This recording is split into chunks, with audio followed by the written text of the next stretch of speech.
વંદે માં સરસ્વતી. વસંત પંચમી એટલે માં સરસ્વતીનું આહવાન કરવાનો દિવસ. અને આજે પાટણની ધરા પર આ દિવસે ઇતિહાસ રચી દીધો, કેમ કે માં સરસ્વતીની પરિક્રમાનું મહત્વ આજે પાટણમાં સમજાયું. આ યાત્રાનું મહત્વ એટલે છે કે દેશના સંતો, મહંતો અને આધ્યાત્મિક ગુરુઓ દ્વારા લગભગ 300થી વધારે સંત મહંતો દ્વારા આ પરિક્રમાના માર્ગને ખુલ્લો મૂકવામાં આવ્યો. આ યાત્રા માત્ર નદી કિનારે ચાલવાની નથી, પરંતુ આપણી પ્રકૃતિ, કૃતજ્ઞતા અને આપણી સંસ્કૃતિને ઉજાગર કરવાની છે.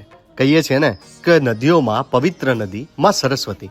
આજુબાજુના ગામો પણ ખૂબ જ ઉત્સાહિત જોવા મળ્યા અને લગભગ દરેક ગામના લોકો આમાં જોડાયા.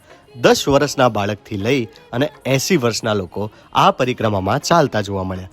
માની પરિક્રમા જોઈને લાગે છે કે માં સરસ્વતીનો ઇતિહાસ ફરી રચાશે અને માનું ધરા અવતરણ ફરી થશે. ફરીથી એકવાર કહીશ, વંદે માં સરસ્વતી. પરિક્રમામાં ચાલવા વાળા દરેક લોકોની માં સરસ્વતી મનોકામના પૂર્ણ કરે.